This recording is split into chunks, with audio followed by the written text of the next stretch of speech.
dawn, when the peacocks cried and the first slant of sun turned the ramparts to molten gold, the courtyard of the Gurukul woke like a living thing. Dust hung in the air, lit by shafts of light that slipped through the old neem's serrated leaves.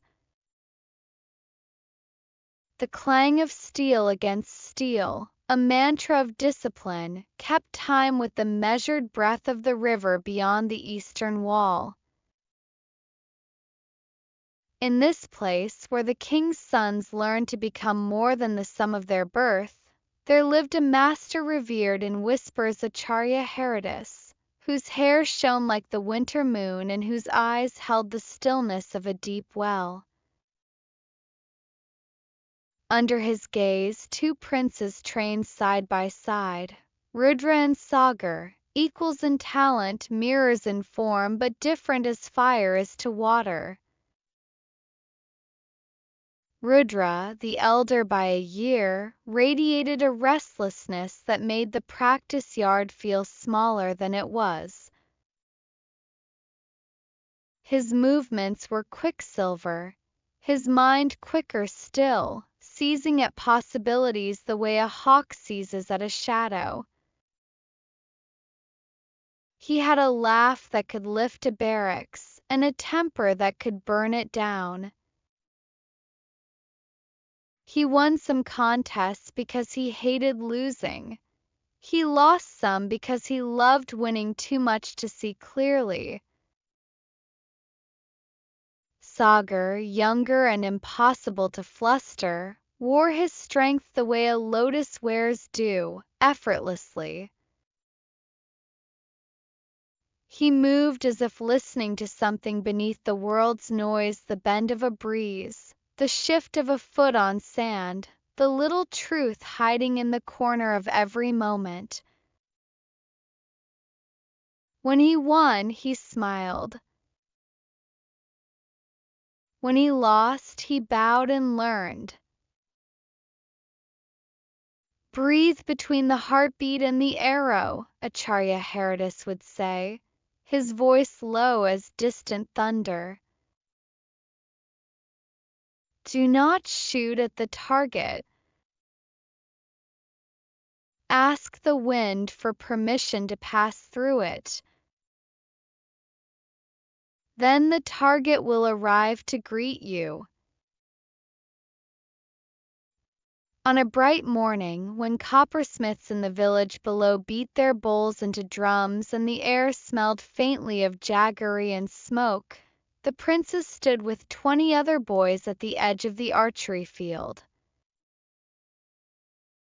Straw men set at different distances waited in silence, their painted eyes weary from years of being defeated. Sagar set his feet and drew, the bowstring humming like a veena.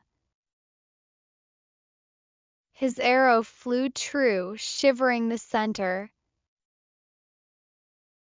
Rudra's shaft arrived a heartbeat later, kissing the red ring just shy of the core. Again, Rudra said, grinning, pushing the stray hair from his brow. They shot again.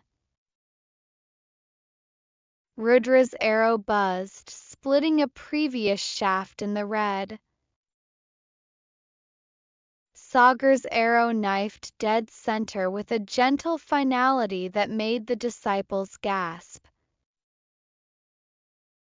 Rudra's smile tightened.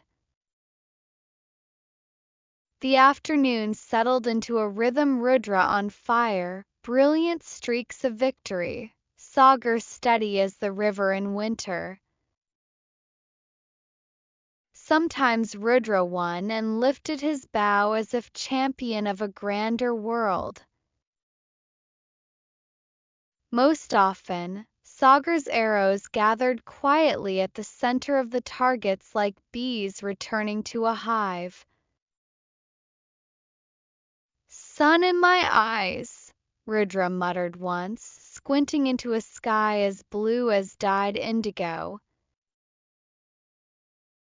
There is sun in both skies, Acharya said mildly, adjusting the angle of Rudra's shoulders with a light tap. What else do you see? The wind has changed, Sagar answered, gaze on the neem leaves tremoring in a helical dance. Half a leaf turn. It will tug arrows to the left. Rudra rolled his eyes. The wind came for my shot and slept for yours. The Acharya's mouth crinkled, not quite smile and not quite scold. There are two kinds of archers, he said. Those who command the wind with their arrogance, and those who court the wind with their humility. Guess which one goes home with the heavier quiver. That evening, lamps bloomed along the cloisters like small suns, and the Gurukul smelled of oil and river water. Princes ate with their classmates, bronze thalis filled with steaming rice and dal tempered with cumin. A storyteller passing through had been invited to the stone platform by the banyan tree, and his voice, loose with brilliance, spun tales of seas that split and mountains that slept. As fireflies stitched gold thread through the dark, Rudra leaned back, the day's losses pressing like a brooding storm in his chest. Sagar listened with the intentness of a pilgrim, his attention a gift to whoever held it. After the lamps were snuffed and the stars returned to their watch, Acharya summoned the princes to his chamber. The room was simple, a low cot, shelves of palm leaf manuscripts bound in red string, a single copper lamp whose flame held the dignity of a small god. The master held 2 lengths of reed between thumb and forefinger. Tomorrow, he said, tapping the reeds together so they made a sound like tiny swords, you will hunt. Rudra's eyebrows rose. At last, he said. His hands had longed for the bough in the wild. His mind filled with the smell of damp earth, the electric silence of a forest that breathes deeper than the world of men. Acharya Haridas nodded once. Either a tiger or a lion. Take no more than 1 attendant each. Bring what you must, leave what you can. Forest is teacher too. Remember that you walk in another sovereign's court. The lion is said to be lazy, Rudra declared, his smile quickening. If I find one napping beneath a thorn tree, I shall be home by noon. Sagar's glance drifted to the lamp. A moth circled it, dizzy W. Devotion. The lion is a king, he said softly. It can afford to be lazy. A tiger has no patience for vanity. Acharya's eyes found both faces and held them. Take care not to make enemies of the facts. A fact is not your rival. It is your truest ally if you learn to bow to it. Before dawn, the princes rode out from the eastern gate, the world still wrapped in the gray shawl of mourning. The forest rose in breath after breath of green sal and teak and bamboo, the ground at their roots feathered with fallen leaves that whispered against the horses' hooves. Rudra's attendant, old Bhairav, who had seen 3 kings and survived them all, rode silently, his eyes wary. Sagar's younger companion, Mira, a quick-footed stable hand who had begged the Acharya to be allowed to go, sat a little too straight, as if good posture were a prayer. Birds corrected the merchant's accounts in song. Monkeys argued theology from branch to branch. Somewhere, water chuckled at a joke it didn't share. They parted at a fork barely visible, where the breath of the forest carried the tang of something feline. Rudra rode west, Sagar east. The paths were not cut by men, they were pathways of light, places where the forest had decided to be generous. Rudra found the tiger's spoor near noon, where a shallow creek braided itself around a cluster of boulders and forget-me-not flowers. He dismounted smoothly, testing the bend in the wind as Acharya had taught. His heart sped, not with fear but with the kind of love that makes everything seem possible. He moved with studied silence through tall grass that sighed around his thighs. And then within the green like a sudden sun the tiger, a full-grown male, pant stripes and shoulders like a mountain wound. Crouched, muscles layered like coiled ropes waiting to speak. Rudra raised his bow. The world narrowed to a golden thread stretched between his eye and the beast's eye. Then the tiger's tail twitched, one beat, a metronome of power, and it flowed to the left with a grace that mocked the clumsy word move. Rudra loosed too late. The arrow knitted a whisper into the grass where, a heartbeat before, tiger had been and now was not. The forest took his breath back. The tiger dissolved into bracken and shadow. Rudra stood very still, palm empty, mind filling with reasons the way a sky fills with cloud. The ground was uneven. The sun had slid behind a capricious cloud at the wrong moment.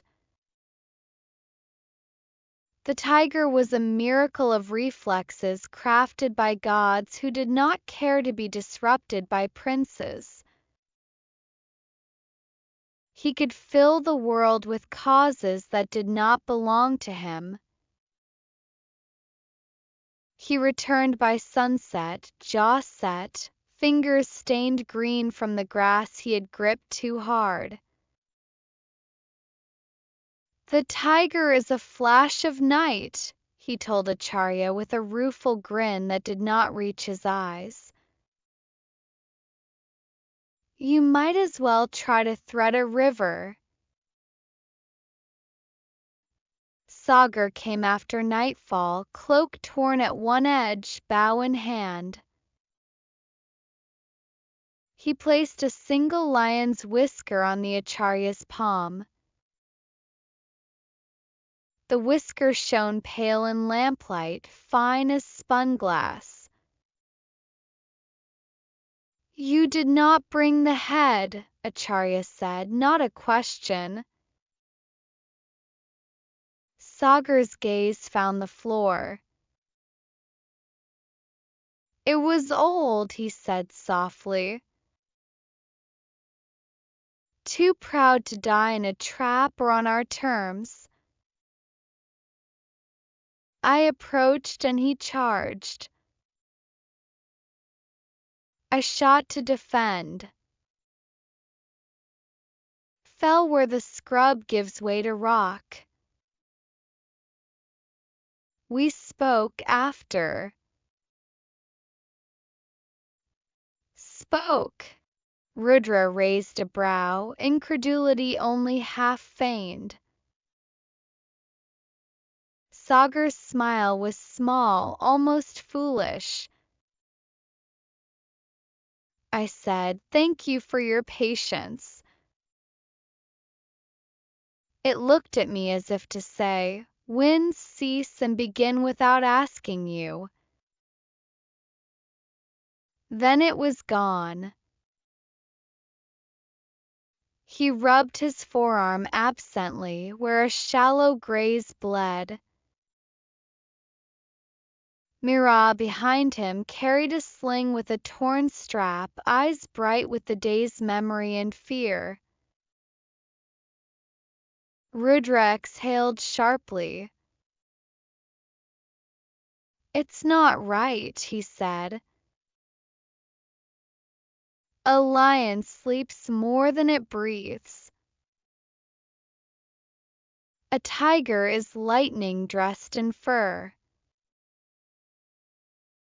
If I had found a lion, he let the rest hang like a sword without a scabbard. "Ah," Acharya murmured, placing the whisker on the shelf among the palm leaves. "If you had found a different world." The next challenge came with the first firefly of summer. Acharya Haridas stood at the edge of Lake Vihara in a saffron shawl, his shadow long and thin on broken stone. The lake's surface lay bright and faithless, hiding its intentions in quivering snow I could fully read. Lotus pads formed a constellation of green, and herons stood like monks on one leg, attending their own meditations. "Across and back," the Acharya said, pointing to a mast set on the opposite shore where flags trembled in the dancing wind. "No race has a perfect path. The water has its own will. Make your friendship with it." Rudra stretched, rolling his shoulders, bare chest flashing bronze in the sun. "The only friendship the water understands," he declared, "is that of the swimmer who makes it obey." Sagar knelt to wet his hair, watching the pattern of ripples, the small current that carried leaves toward the river's exit mouth like a mother hurrying her children along.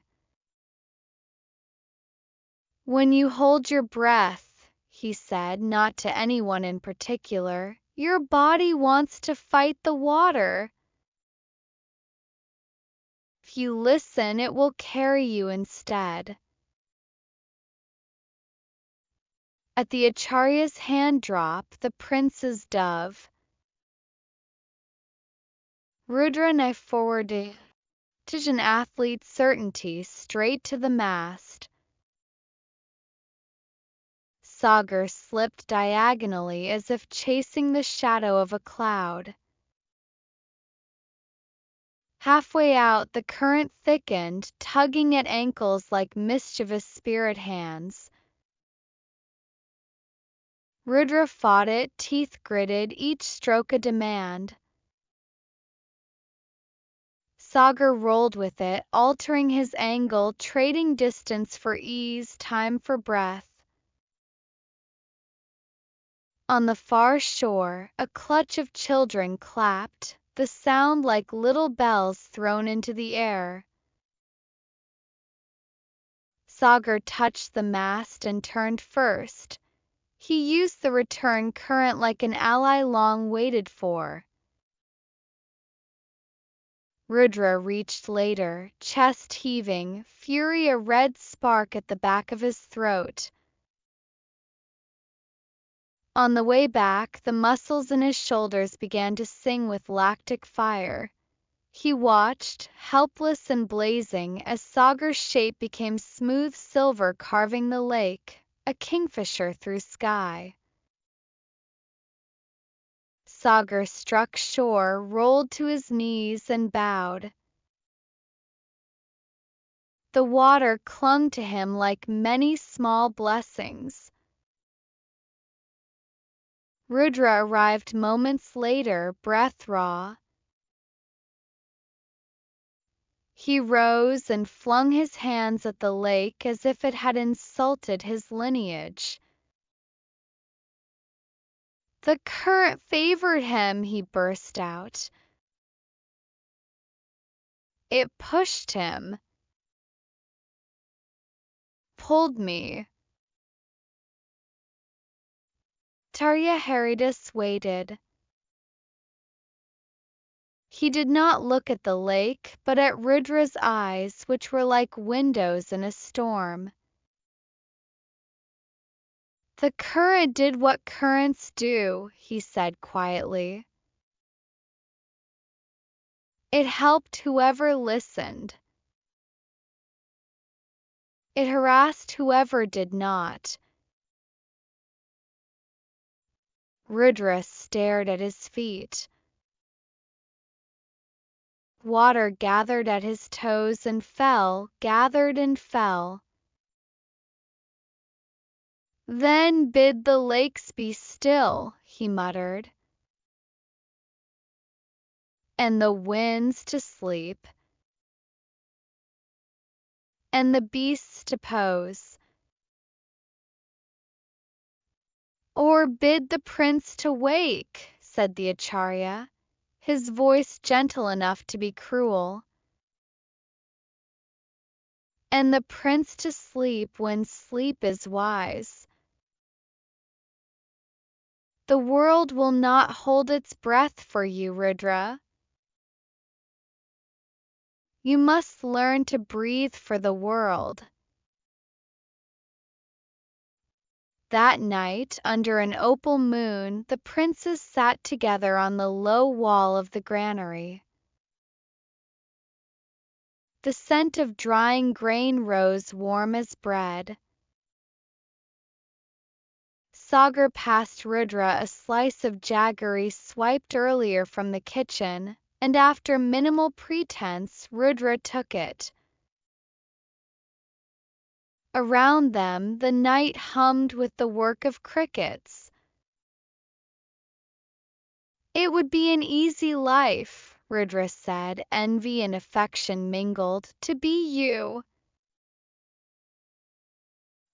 Sagar grinned, jaggery sticking to his teeth. It would be an easy life, he echoed, to be you.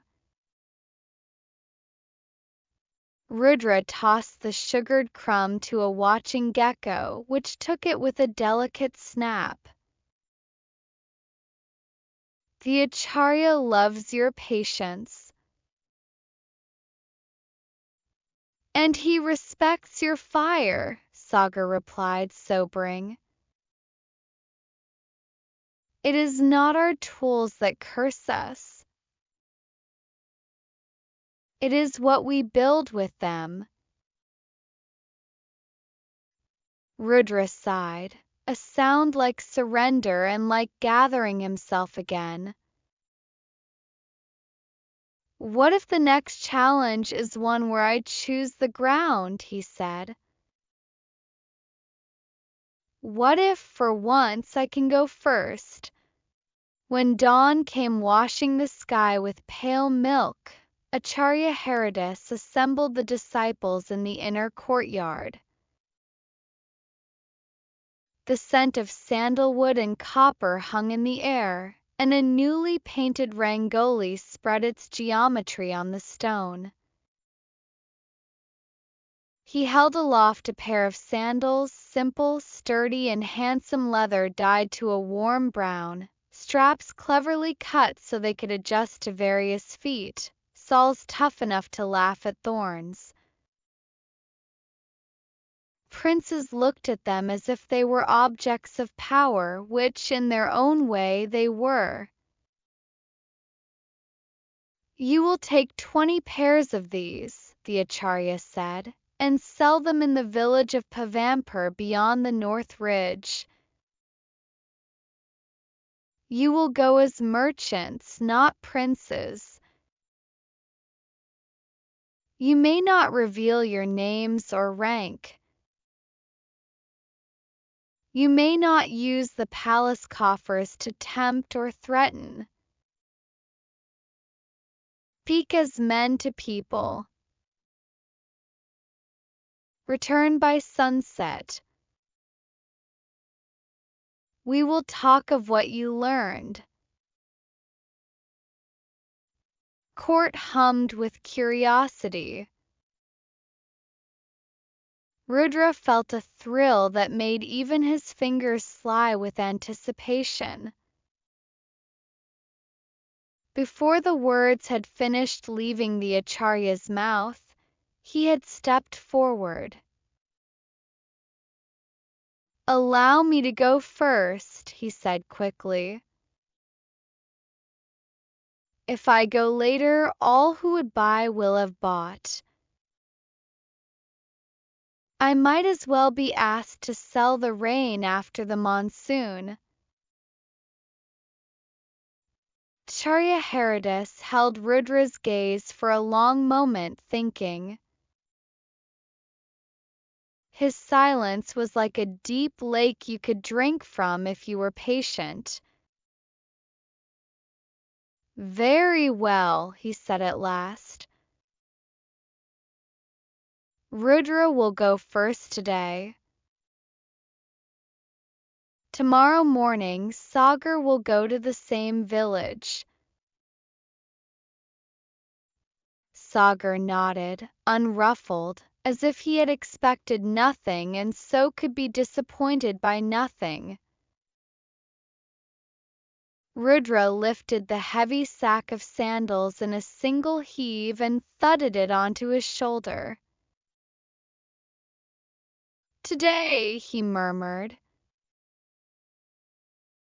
"The market is a battlefield, and I have found high ground."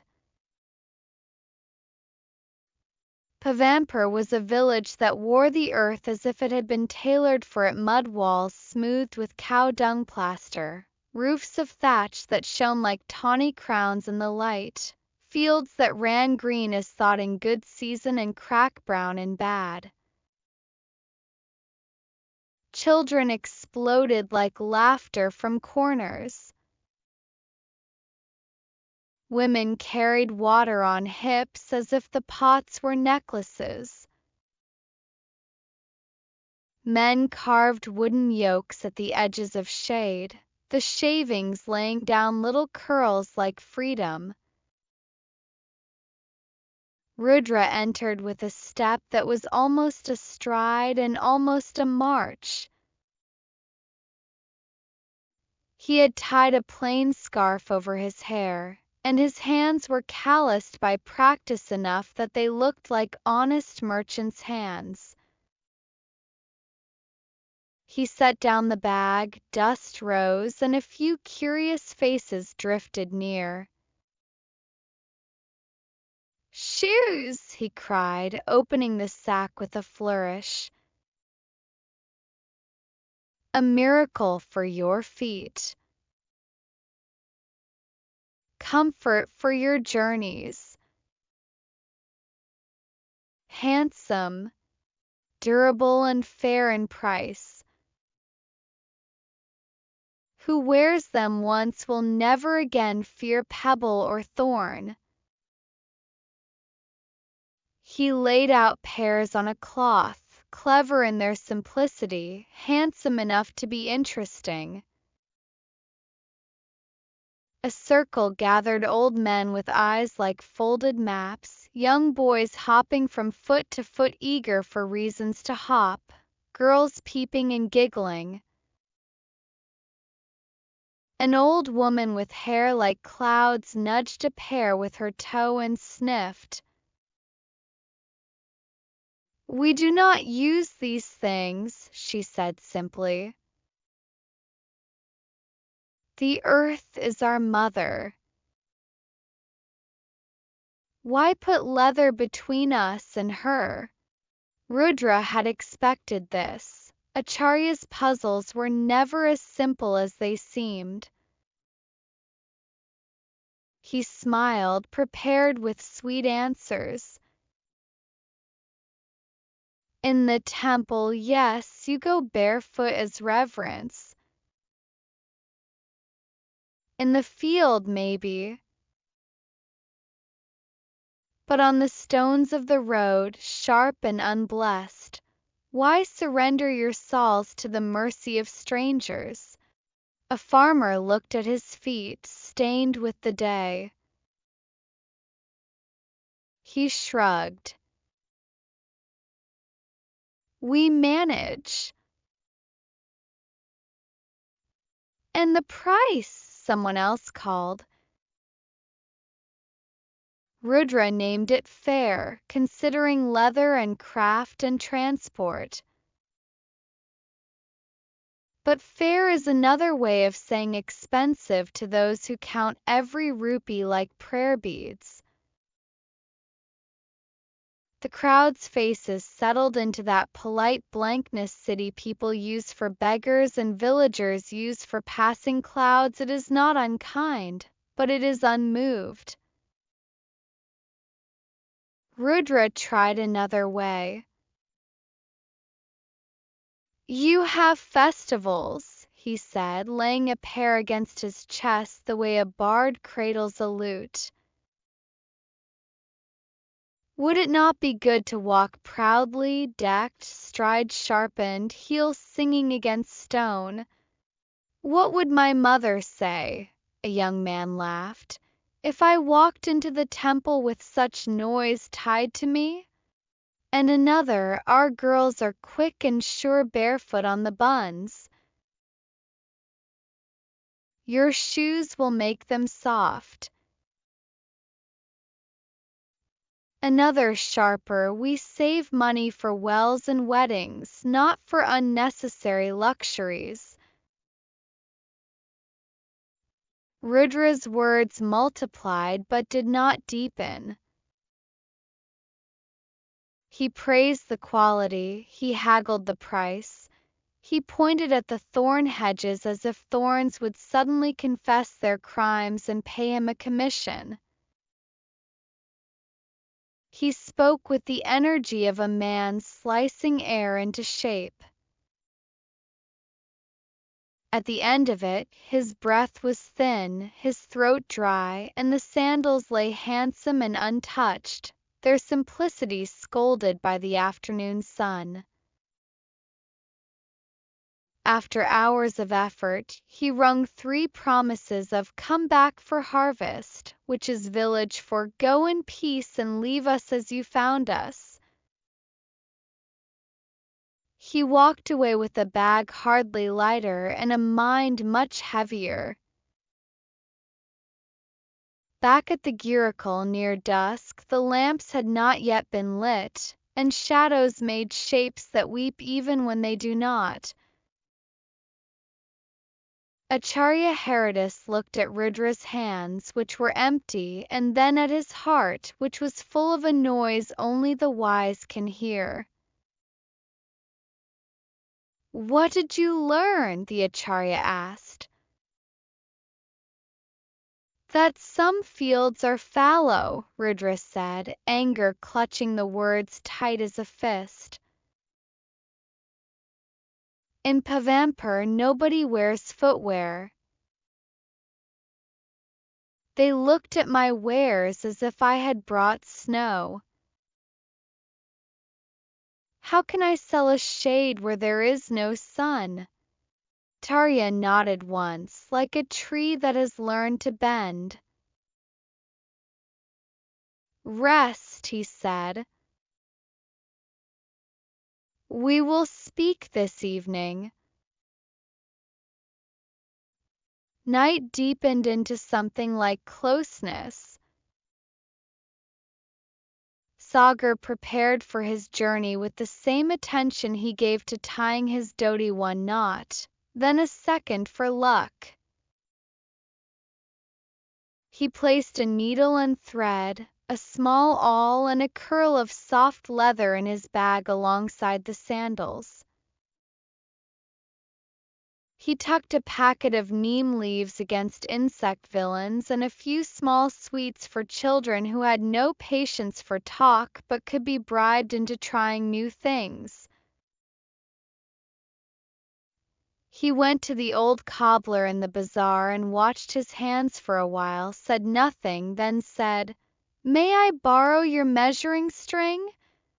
The cobbler, who called everyone child out of habit, gave it with a grunt.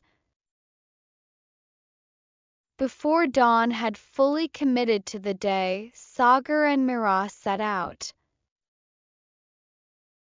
The air smelled of cold and possibility. The village edge, he slowed. He watched. Men returning with empty pots from the well stepped over pebbles without strength wasted. A little girl hopped along a path made of scattered stones, her face pinched with the discipline of not complaining. An old man sat on a low wall massaging his feet, which were a map of every road he had walked, thick, cracked, brave. A woman who had just finished sweeping the courtyard shook her broom and winced as a thorn found her heel. She plucked it out and laughed at herself. Sagar set down the bag under the banyan in the main square. He did not open it at once. Mira watched him. "Will you not call them?" she asked, thinking of Rudra's thunder. "I will listen first," he said. The market speaks before the merchant does. They walked the lanes. Sagar greeted those he met with Namaste. That was a little bow, as if each person carried a secret they did not need to defend against him. He asked the old man about his grandchildren. He asked the woman if the thorn had left a sting and offered a poultice of neem leaves. He knelt and tied a child's sandal made of rope back to her foot with a soldier's knot. He asked, "When it rains, does the path to the school turn to slip?" They laughed because of course it did. When the morning was warm and the village supple, he returned to the banyan and laid out the sandals. He did not call them shoes. He said, "I have brought salves for your salves. Try them. Decide later." Children wanted to try, so they did. They stomped in place, delighted by the sound only steps make. Sagar took out the measuring string and touched it to their feet with a seriousness that made them feel important. He asked the old women to allow him to measure theirs too, and told them the straps could be looser so they would not chafe their proud bones. He pricked the strap holes wider with his awl, customizing each pair as if it were a poem. He trimmed a strap for a boy whose feet were narrow as a letter. He sewed on a soft lining from the curl of leather he had brought for the woman whose skin was tender. Mira raced to and fro, handing him needle, thread, awl, neem leaves, each object lifted with the reverence of a ritual. He did not mention price until someone asked. "How much?" The young man from yesterday, Rudra's yesterday, said, eyes curious instead of skeptical. Sagar named the same fair rate. A few faces tightened. He let the silence lengthen. Then he said plainly, "You may pay in grain at harvest if rupees are tight today. Or a half now, half later. Or barter 2 baskets of mangoes when they are ready and 1 of chilies. But only for today. Tomorrow a merchant with a harder heart may come." A laugh rippled like water. The old woman who loved her earth said, "What about reverence? Temple does not allow leather." "Of course," Sagar said, grave as a court. "These sandals are not for your prayers. They are for the path to your prayers. Wear them when the stones grow sharp. Leave them at the temple door as you leave your sandals of labor and want, and you will enter lighter. You will still feel the earth. This time you will also feel your body's love for you." A village elder, tall as a mango tree and just as stubborn, tapped the sole with a finger. He liked the sound it made.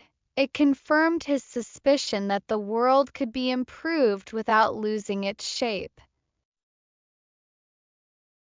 "I care for my cows," he said. "Is this leather from cruelty?" "The hides are taken when death has already visited," Sagar said. "In respect. If you prefer, I will seek hemp sandals next month and return. Today I have only these." The elder nodded slowly. "We will speak," he murmured. "We will decide with our feet and our reason." Sagar offered 1 pair as a gift to the oldest pair of feet in the village, feet that had walked before most of the young were born and would walk after. He helped the elder put them on gently with the intimacy of washing someone's hair. The old man stood, the court's attention on him as if they were reading a crucial line. He walked to the well and back, then to the shrine and back, and then he laughed, a young sound from an old throat. "They keep the thorns," he announced, "and return me my steadiness." I will wear them to the fields and remove them at the temple door. I am still a son of this soil. I simply choose to be a wiser son. The village broke into two rivers of chatter that ran, merged, and fed a lake of decision. In 2 hours, Sagar had sold all 20 pairs. He took grain promises, rupees, a basket of sun-warm guavas, a roll of cloth that Mira would sew into a shawl for the cobbler who had lent them his measuring string. He wrote names on palm leaves: Indu, Narayan, Gauri, Sita, Trilok, Jamna, and what they owed and when. He made sure to say, "I will return," and mean it. On the way back, a light rain touched their shoulders. The path darkened like a polished thought. Mira laughed aloud, pulling her shawl over the guavas to keep them from bruising. "I have never seen a market," she declared, "that tasted so much like kindness." "It is not the market," Sagar said, swinging the empty bag so it bumped his hip like a child. "It is the people. The market is only what they make together when they speak and risk." They returned to the Gurukul before sunset, the sky a brilliant confusion of colors arguing toward harmony. Sagar placed the rupees in Acharya Haridas's hand, the grain notes in his other, the guavas on the ground as if they were offerings. Acharya's eyebrows lifted. The boys gathered, rustling. Rudra stood back, arms crossed, wanting to be pleased and afraid to be angry because anger made him small in ways he hated. In the evening assembly, as the lamps lit one by one, the Acharya gathered the disciples. He set a single sandal on the stone in front of him. "You each walked a road today," he said, voice folding the room into attendance. "And like all roads, it goes in two directions: away from yourself and toward yourself." He turned to Rudra. "Tell us what happened." Rudra swallowed. Pride that had guarded his words loosened. He could say things now that would have embarrassed him at noon. "I went to sell shoes," he began. "But no one in Pavanpur wears shoes." Felt as if I had brought a festival to a funeral. Murmurs stirred. Acharya raised his palm and the room returned to stillness. He turned to Sagar. "And you?" Sagar spoke simply, not to impress and not to protect. "I too went to sell shoes. In Pavanpur nobody wears shoes." Felt as if I had found a thirsty river. The Acharya's smile came and went like a fish in sunlight. "Do you hear?" he asked the room. that both the reason for Rudra's failure and Sagar's success is the same? Nobody wears shoes in that village. Silence hung, alive, pregnant with meaning trying to be born. Then, softly, the Acharya added, "The storm is not our enemy. Our argument with the wind will not scold it into stillness." Rudra met the tiger's reflexes as an insult. Sagar met the lion's stillness as a fact. Rudra met the lake's current as betrayal. Sagar met it as conversation. And today Rudra met a barefoot village as a verdict. Sagar met it as a beginning. Rudra's head dipped. He looked at his hands. His fingers, which had learned to grasp swords, to cradle a poor man's grief, to pluck arrows like fruit, now clenched like a boy's refusing to eat. He opened them. He surprised himself by speaking. "What did you see that I did not?" he asked Sagar, not unkindly. Sagar thought, then shrugged, the smallest movement trying to carry the largest truth. "I saw feet," he said. "And I saw a road full of stones. I saw a woman pull a thorn from her heel and laugh.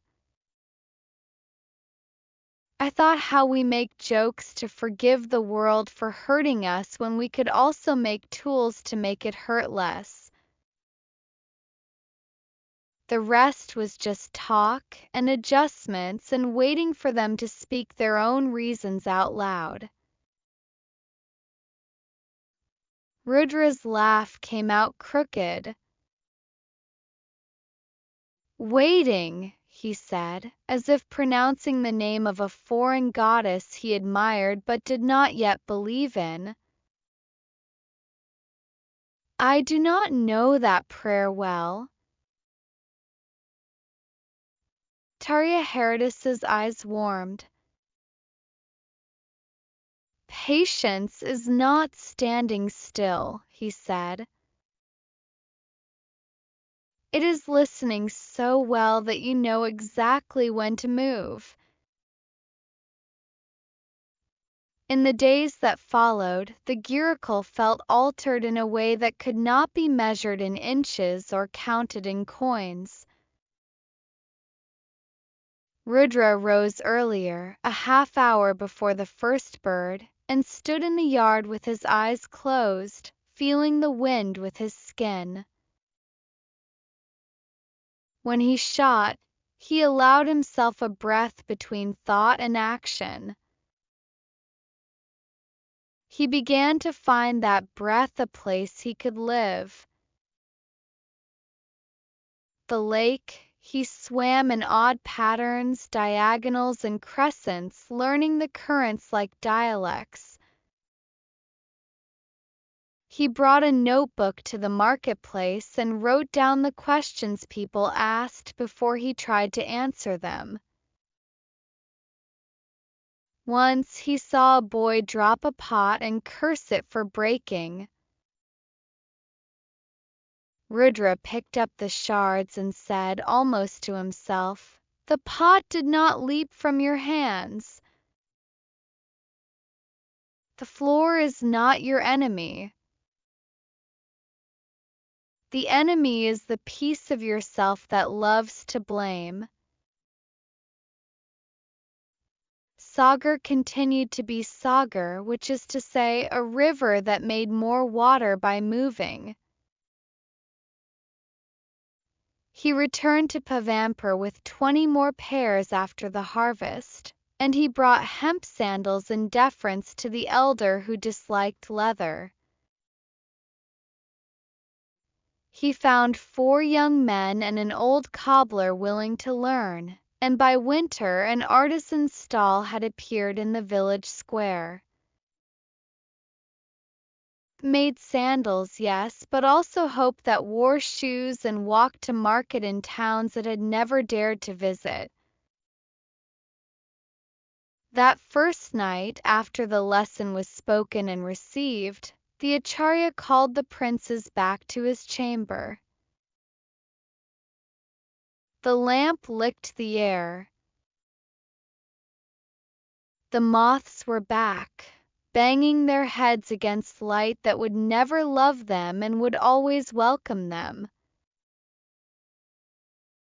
Haridas placed both hands on the table, the skin on his knuckles like knots in a tree. There are only 3 things you may lean upon in a world that will not soften to your preferences, he said. Your attention, your attitude, and your action.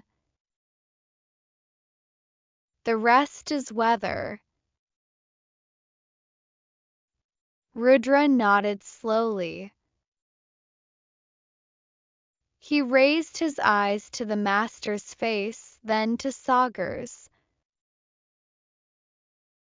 There was a new gentleness there, not towards others. He had always had that in flashes, but toward himself when he failed. I once thought, he admitted, that fairness meant the same conditions for everyone. Today I learned another fairness, one I can do something about. The fairness of my own readiness. Acharya Haridas's laughter was quick and bright as a bell. Then you are no longer a boy, he said. You have begun at last to become a man. Sighed beneath a sky rubbed clean by stars, the Gurukul slept. Somewhere, a temple gong crossed the distance like a single stride. The river wrote its endless letter to the sea, unread and understood. In the stable, the horses dreamed of grass taller than memory. A stray dog trotted past the gate, proud of his survival. Princes stood at the courtyard's edge, where the shadows pooled and then thinned. Tomorrow, Sagar said before they parted, will you come to the lake? I want to show you a trick the herons taught me. I will come, Rudra said. And I will bring jaggery. The water may favor you, but sweets do not argue. The smile they shared was a bridge that would hold. And so the days were full practice, learning, failing, learning better. Occasionally Rudra won and gloated, less loudly and more happily. Most often Sagar won, and never once did he mistake the win for the end of the lesson. When they went to the forest again, months later, Rudra met the tiger's gaze, not as an affront but as the most beautiful danger he had ever seen. He drew and did not loose. He bowed instead, because he understood now that victory sometimes means choosing not to win. Sagar, for his part, sat by a pool and cupped water in his hands until a kingfisher forgot him and struck the surface like a perfect thought. He laughed, a soft thing, and the forest did not mind. Years ahead, when they would be asked to choose between roads, one paved and obvious, one made of silence and stone, each would put on sandals of his own making and walk toward what waited. They would remember that day in the assembly hall when the reason for failure and the reason for success had been the same. They would remember that the lake does not care for princes. And because they remembered, they would not command it to care. They would care for it instead with their attention, their attitude, and their action, and it would carry them farther than pride ever could. Moral of the story: the world is not obliged to match our expectations. It presents the same facts to all, and our perspective decides whether we meet obstacles or opportunities. Complaints change nothing, but attention, attitude, and action can turn the same circumstance into a different outcome. Success rests not in perfect conditions but in humble learning and patient adaptation. True fairness begins when we take responsibility for our response to whatever the day offers.